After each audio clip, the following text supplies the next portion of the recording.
You come to Rome, you do what the Romans do. That's what my grandmother say.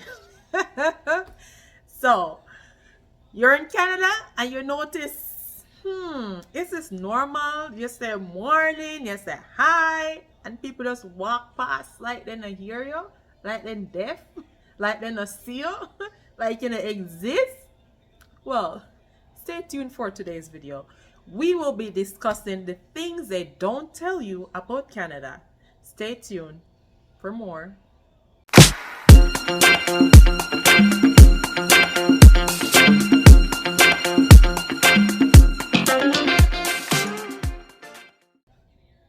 Welcome back to my YouTube channel. If you're new to me here, my name is Yasheika Turner. I am the queen of thriving, multi-passionate, multi-skilled, mom, wife, woman of faith, doing all the things and love freedom. In today's video, we will be discussing the things they did not tell you about Canada. But before we begin, do me a favor. Please hit the subscription button here so you don't miss my future videos. And I thank you so much for your love, the comments, the share, the follow, the likes, everything. I just thank you and I'm so grateful for you. So share, like, comment right now. Right now. I'm waiting. Okay, I see you. Thank you. Okay, let's dive right in. You're in Canada.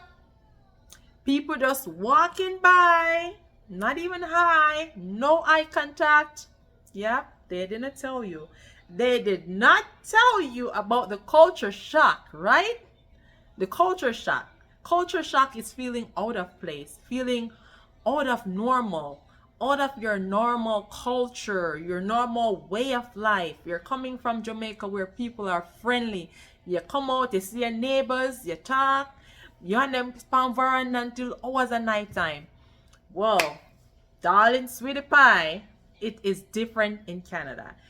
There are a wide variety of nationalities, of races, of different cultures, different norms, different values that are totally different from the norms and values of our Caribbean background. We're coming from Jamaica. Life is different. We do things different. But you come to Rome, you got to do what the Romans do. We have to adapt and embrace this new culture. We have to try to fit in. So as I said, there will be times when you see somebody and you're so excited, to see somebody else walking, and you step into an elevator, you say good morning, and the person just straighten up. Like, and you're like, okay, am I invisible?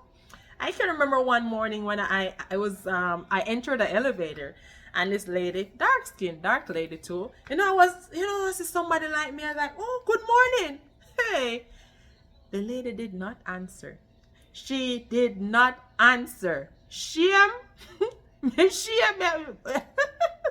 Luckily, I was the only other person in the elevator, so I didn't feel too bad. So from that day, I learned my lesson. If they don't make eye contact with you, if they don't, do a little smile or acknowledge your presence, massa, no bother with them. Go on your ways, because you're going to shame. I'm preparing you for this. I'm telling you this because I've experienced this. So I'm preparing you mentally for what's to come. The culture shock. It's different. In Jamaica, you dress up yourself and you fix up to go out. When you go to Walmart, to grocery stores, you'll see people wearing their pajama. Yes, pajama. You see people wearing crush up clothes and face no wash. Them hair just grab up so. Culture is different. People just throw on some clothes. Nobody no business about style, fashion. It's hardly, you hardly see people, put together. They just drag on something and gone. So don't be surprised. There are different cultures. There are different languages that are spoken. So if you go in the bus and you hear some different languages, don't mind them. Just put in your earbuds and mind your business. Because, yeah, there will be a lot of different languages. Lots of different cultures, food, different things. So that is number one. Number two, the workplace culture. That is another story. Girl, drink your water and mind your business. Keep your business to yourself. Keep your business to yourself. The culture here, that's another thing. They have no boundaries. They get up and personal into your business, into your life. They ask you anything, any and anything. Keep your business to yourself. Keep your business to yourself. Don't give them too much information. Just the basic, please. Just the basic. They don't need to know everything. They have a tendency to question you. So how long you here? Who want you come? Where you live? Who want you live? Please. They don't need to know all that. Lady, mind your business. I'm in the lunchroom. Leave me alone. Leave me alone. The other thing, in the workplace culture, if you're married and you're used to be called Mrs. Brown or Mrs. White, when you come here to work in Canada, they're going to be calling you by your first name. So if your name Jane Brown, don't expect Mrs. Jane Brown. They're going to call you Jane. No matter what hierarchy of job you're in, whether you're a supervisor, a manager, a cleaner, whatever you be, they call you by your first name. So don't be alarmed when people call you by your first name, or you're calling your manager, or you hear people calling the boss or the manager by the first name. That's just the norm here in Canada. Okay, so that's the workplace culture. Number three, the bus system.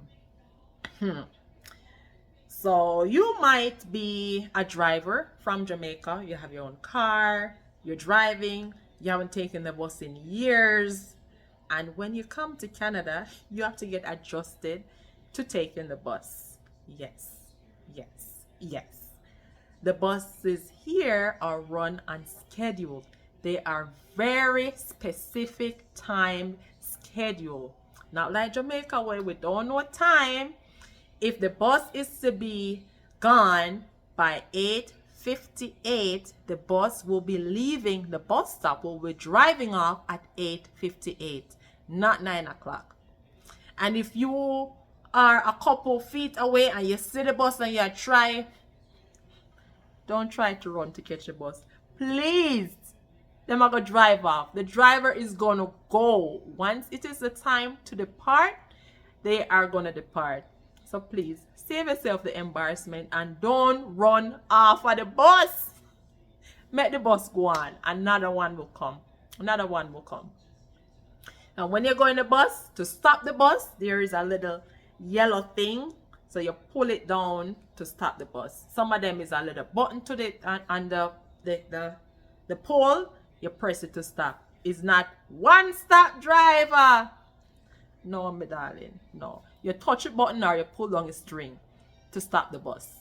Or if you're not sure, you just observe other people and see what them press, what them do to stop the bus. Okay? So the bus system is different. It is very time specific.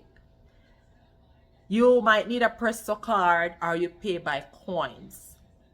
I have all this information in my ebook, What to Expect When Moving to Canada. It's below. Get your free chapter below. Yes, so get a Presto card. I mentioned more about that in the book. And the buses run in opposite direction.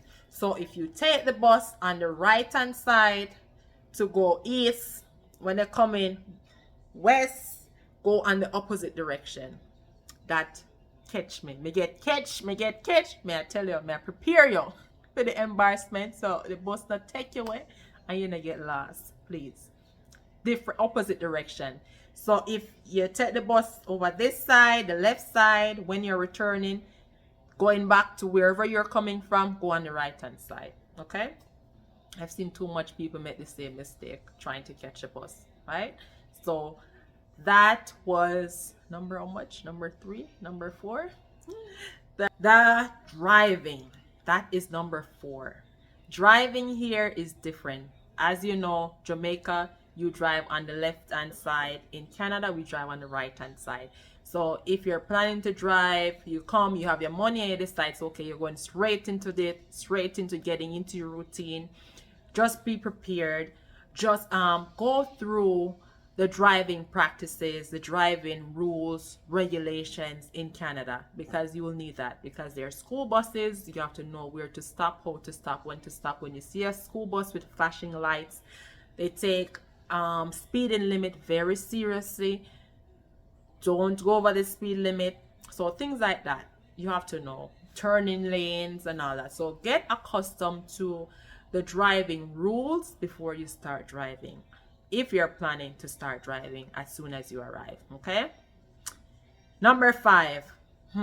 Number 5. How do I start with number 5? Are you ready for it? Are you ready for it? Before we go to number 5, make sure you subscribe, share the video. Okay, are you ready? The bed bugs and the cockroaches. Oh Lord. So when you see some apartment building, you're like, yes, I would live in that apartment building. That apartment look good. Let me tell you something. It might be infested with bed bugs and cockroaches. Be careful. Yes, me get catch. That's why I know. I got caught.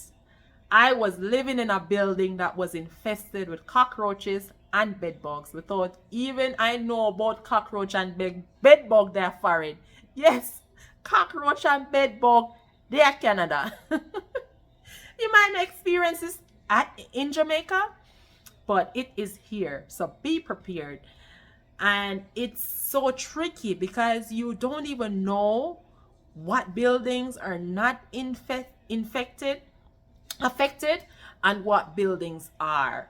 So it is a good idea to get to know people, get to network, get to socialize, and ask questions. So if you're going to apply for an apartment building and you see other people there, ask them, because you cannot judge the book by the cover, and you don't know what is infested, what insects, what is going on. When I came, I was so excited to get my first apartment, get my one key, and yeah, that's what happened. I'm saving the story. So do your research and gather as much information and about the location too. It all depends on the location. Different cities are higher end. You have the downtown area, the uptown area. So do your research, ask questions, and don't be alarmed. Okay?